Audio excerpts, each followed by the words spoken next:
Chapter 14 Unexpected Transformation. Wang Lin felt warmth in his heart. For the past month, he had to get used to people deriding him. Now that he was back home, he felt the warmth of his parents. Second brother, Wang Lin is really an immortal disciple. Your sixth brother is blind and said a few harsh words. I hope brother won't take it too serious. You know me, I have a sharp tongue, but a soft heart. It was all for Wang Lin's own good. Second sister-in-law, when I told my daughter that I didn't betroth her, she panicked and said that she absolutely must marry your family's Tai Zhu. Let us settle this marriage. Lao Er, your fifth uncle is old. In the future, the Wang family will depend on you guys. Your fifth uncle has always had an eye for your son.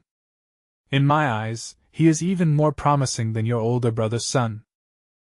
Wang Lin's parents' faces were glowing.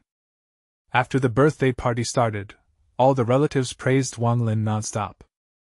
Even a few who drank too much started causing a ruckus about banding together to get back the inheritance Wang Lin's father deserved. Wang Lin's father only smiled, not taking it seriously. He knew far too well how these relatives were. Wang Lin's father no longer cared about the things of the past. He just wanted Wang Lin to become better and better, nothing else.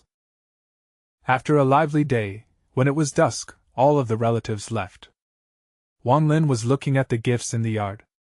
His heart filled with emotion. He remembered reading from a book saying when one achieves success, those around him benefit as well. He finally understood those words. That night, Wang Lin's parents asked him how his life at the sect was. Seeing the anticipation in his parents' eyes, he lied to them for the first time. He described to them how popular he was, and how he practiced immortal techniques. His parents listened in awe. For his parents, no matter how harsh being an honorary disciple was, no matter how much people ridiculed him, he would endure it, because ever since he was little, he had never seen them this happy. It's only 10 years, I'll endure, Wang Lin secretly decided in his heart. Wang Lin stayed at home and spent time with his parents for 2 days. On the third day, his parents and everyone in the village sent him off. He put the immortal talisman on his leg and left. Even when he was far away, he could hear the voices of the villagers. It was getting dark. The sky filled with dark clouds. There was thunder in the sky, and the high humidity caused mist to appear. Wang Lin couldn't help but speed up. He arrived at the Hengyu sect at midnight, then went to lay in his bed. Zhang Hu was still snoring. Wang Lin tossed and turned, but couldn't fall asleep. In the middle of the night, thunder roared outside and a flash of lightning lit up the room. Wang Lin touched the bead next to his chest. When he went home, he had his mom make an inner pocket in his shirt. Wang Lin took out the stone bead and studied it in the light from the oil lamp. He rubbed his eyes as he took a close look at the cloud patterns on the bead. This isn't right. I remember that last time there were 5 clouds, but now there are 6.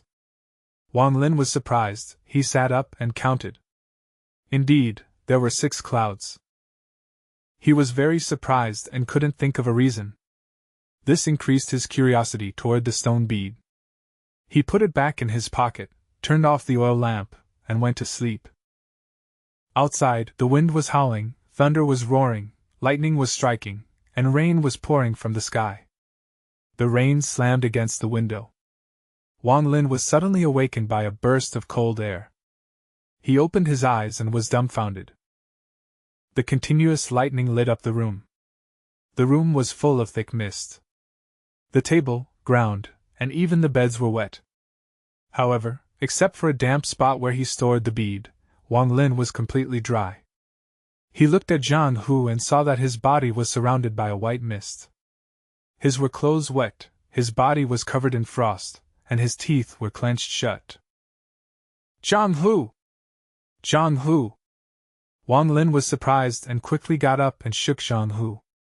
However, Zhang Hu showed no sign of waking up, and his breath was weak. Wang Lin was very anxious. He was about to head out to look for other disciples for help, when he suddenly stopped and touched his clothes. A doubt raised in his mind. Why is it that even though we are in the same room, and both beds are soaked, every part of my body except for this damp spot is dry? Wang Lin pondered, then suddenly took out the stone bead from his breast pocket. At that moment, all of the water droplets trembled and slowly began to float. Even the white mist on Zhang Hu started to form water droplets. Lightning flashed again, and Wang Lin noticed that all the water droplets looked like crystals and charged toward the stone bead in his hand. Wang Lin quickly threw the stone bead and dropped to the floor to avoid the water droplets. The mysterious bead fell in an arc and rolled to the corner after it hit the ground. All the water droplets quickly shot toward the bead and disappeared into it. A moment later, all the water in the room disappeared. Even the beds were now dry. Zhang Hu's breathing returned to normal. After a long time, the thunderstorm still raged outside, but the sky was no longer pitch black, and rays of moonlight broke through. Wang Lin stood up and hesitantly picked up the stone bead. Upon closer inspection, he noticed that it had changed. The number of clouds on it had increased to 7. The scene before had caused his curiosity for the bead to increase, but also instilled a bit of fear into him. If he hadn't woken up in time, Zhang Hu would have been frozen to death. As to why he himself wasn't affected, Wang Lin could only guess that it was because he drank a lot of water that had the dew from the bead mixed in. However, Wang Lin was very curious about what the clouds on the stone bead do. But he eliminated the idea of going outside and letting the bead absorb more water. He was afraid the scene would cause everyone to notice. After hesitating for a while, he carefully put the bead back into his pocket. Not long after, dawn came, and as Wang Lin was about to leave to do his chore when Zhang Hu jumped out of bed screaming, "Water! Water! The thirst is killing me!"